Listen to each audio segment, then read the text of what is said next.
കേരളത്തിൻ്റെ പൊതുവായിട്ടുള്ള ഏറ്റവും വലിയ വികസന സ്വപ്നമായിരുന്ന ഒരു കാര്യത്തെ എത്ര വികലമായി തകർത്ത് തരിപ്പണമാക്കിയിരിക്കുന്നു സ്വാർത്ഥ താല്പര്യങ്ങൾക്ക് വേണ്ടിയിട്ട് എന്നുള്ളതിൻ്റെ ഒരു തെളിവാണിത്. ഇത് ഒരു നിലമ്പൂരിൽ മാത്രമായിരിക്കില്ല, ഇത് വലിയ ചർച്ചയാകാൻ വേണ്ടി പോകുന്ന ഒരു കാര്യമാണ്.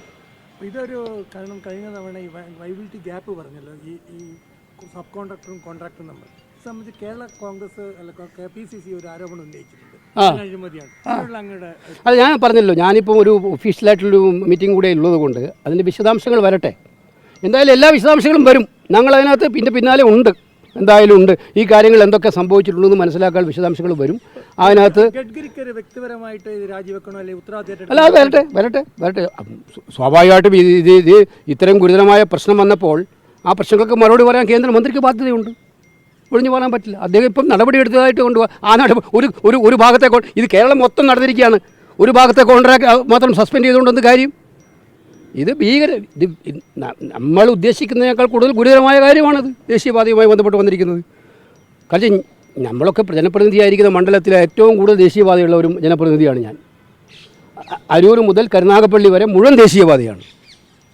ഇതിൽ പ്രധാനപ്പെട്ട കമ്പനികളൊക്കെ 1921 ഇലക്ട്രോട്ടർ ഈ സംഭാവന നൽകി എന്നൊരു ആരോപണം. അതൊക്കെ സംഭാവന നൽകുകയോ നൽകാതിരിക്കുകയോ ചെയ്തോട്ടെ, ഇതിനകത്ത് കൃത്യമായിട്ട് ശരി ഏത് തെറ്റിതെന്ന് വെളിച്ചത്ത് കൊണ്ടുവരണം. ഉപ്പ് തിന്നാൽ ആരെങ്കിലും തിന്നിട്ടുണ്ടെങ്കിൽ വെള്ളം കുടിച്ചോട്ടെ, പ്രശ്നമില്ല, കുടിക്കണം.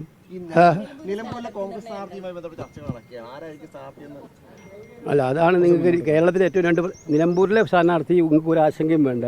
അത് ഏറ്റവും ആദ്യം കോൺഗ്രസിൻ്റെ സ്ഥാനാർത്ഥി വരും അവിടെ, മനസ്സിലായില്ലേ? UDFൻ്റെ സ്ഥാനാർത്ഥി വരും, കോൺഗ്രസ് സ്ഥാനാർത്ഥിയായിട്ടുള്ള UDF സ്ഥാനാർത്ഥി വരും, ഏറ്റവും ആദ്യം വരും. ക്രിസ്ത്യൻ സ്ഥാനാർത്ഥി വേണമെന്നാണ് PV അൻവർ ആവശ്യപ്പെട്ടത്. ഞാൻ ഒരു കാര്യം തുറന്ന് പറയാം, കോൺഗ്രസ് ഒരിക്കലും ഒരു ഉപതെരഞ്ഞെടുപ്പിലും അല്ലെങ്കിൽ ഒരു തെരഞ്ഞെടുപ്പിലും ജാതിയും മതം നോക്കി രാഷ്ട്രീയത്തിൽ സ്ഥാനാർത്ഥിയെ തീരുമാനിക്കാറില്ല. കഴിവുള്ള ഒരുപാട് പ്രഗത്ഭർ ഞങ്ങൾക്കുണ്ട്, നിലമ്പൂരിലും ഉണ്ട്. അവരെല്ലാം പ്രഗത്ഭരാണ്, അവരുടെ ജാതിയും മതത്തിൻ്റെ പേരിലും പ്രഗത്ഭരായവരല്ല അവർ പാർട്ടി DCC KPCC ഭാരവാഹികൾ, DCC പ്രസിഡന്റുമാർ, പാർട്ടിയുടെ താഴെത്തട്ടിൽ KSU യൂത്ത് കോൺഗ്രസ് തലങ്ങളിൽ പ്രവർത്തിച്ച് എല്ലാ തലങ്ങളിലും പ്രവർത്തിച്ച് കഴിവ് തെളിയിച്ചിട്ടുള്ള പ്രഗത്ഭരായ നേതാക്കന്മാരുള്ള പാർട്ടിയാണ് ഞങ്ങളുടെ പാർട്ടി. അതിലെല്ലാ ജാതിക്കാരും ഉണ്ടാവും, എല്ലാ മതക്കാരും ഉണ്ടാവും. പൊതുവായിട്ട് ഞങ്ങൾ എടുക്കുമ്പോൾ സ്ഥാനാർത്ഥികളെല്ലാം മൊത്തത്തിൽ ഒരു സ്റ്റേറ്റ് മൊത്തത്തിലെടുക്കുമ്പോൾ ഞങ്ങൾ ചില സന്തുലിതാവസ്ഥയൊക്കെ നോക്കും. അത് എല്ലാ പാർട്ടികളും നോക്കുന്നില്ല, ഞങ്ങളും നോക്കും. അല്ലാതെ ഏതെങ്കിലും ഒരു ജാതിയും മതവും നോക്കിയിട്ട് ഞാൻ കണ്ടു ചില വാർത്തകളൊക്കെ ഇന്നലെ അതിൻ്റെ പേരിൽ ഇന്നയാൾ, ഇതിൻ്റെ പേരിൽ അന്നയാൾ. ദയവേത് നിങ്ങൾക്ക് കോൺഗ്രസിന് എന്തും പറയാം. കാരണം നിങ്ങൾ CPM-നോട് ഇതുവരെ സ്ഥാനാർത്ഥി ആരാന്ന് ചോദിച്ചിട്ടില്ല. അവരുടെ ഒരു സീറ്റായിരുന്നു ഇത്, UDFൻ്റെ സീറ്റ് അല്ലായിരുന്നല്ലോ. നിലമ്പൂരിൽ ഇടതുപക്ഷ മുന്നണി സ്വതന്ത്രം ജയിച്ച സീറ്റാണ്. അവരോട് നിങ്ങൾ ചോദിച്ചോ സ്ഥാനാർത്ഥി ആരാന്ന് ചോദിച്ചു? എന്താ അവർ പറഞ്ഞു? ഒരാഴ്ചക്കുള്ളിൽ തീരുമാനിക്കുന്നു. അങ്ങനെയല്ലേ പറഞ്ഞത്? ഒരാഴ്ചക്കുള്ളിൽ. ഇപ്പം നിങ്ങൾ ഞങ്ങളോട് ചോദിക്കുന്നത് എന്താണ്? എപ്പോൾ വരുന്നത്? അപ്പോഴാണ് ഞങ്ങൾ വീണ്ടും പറയുന്നത്, ഞങ്ങൾ ഏറ്റവും ആദ്യം ഞങ്ങൾ ഡിസൈഡ് ചെയ്യും.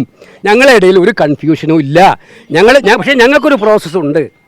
ഞങ്ങളുടെ പാർട്ടിയുടെ പ്രധാനപ്പെട്ട നേതാക്കന്മാർ, ഇലക്ഷൻ കമ്മിറ്റിയിലുള്ള ആളുകൾ, ഇവരോടൊക്കെ പാർട്ടി നേതൃത്വം ചർച്ച ചെയ്യും. ആരെയാണ് സ്ഥാനാർത്ഥിയാക്കേണ്ടത്, എങ്ങനെയാണ് ആക്കേണ്ടത് എന്ന് ചർച്ച ചെയ്യും. ആ പ്രോസസ്സൊക്കെ അവിടെ നടന്നുകൊണ്ടിരിക്കുകയാണ്.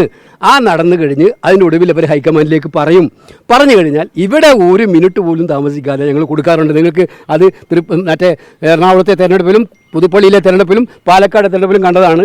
അതുപോലെ വന്നു കഴിഞ്ഞാൽ ഉടനെ തന്നെ ഞങ്ങൾ ഈ കാര്യങ്ങൾ ആവശ്യമായിട്ടുള്ള ഉത്തരവ് പുറപ്പെടുവിക്കും. നിങ്ങൾ മനസ്സിലാക്കേണ്ട കാര്യം, വലിയ കാര്യങ്ങൾ സംസാരിക്കുകയാണ് നമ്മൾ.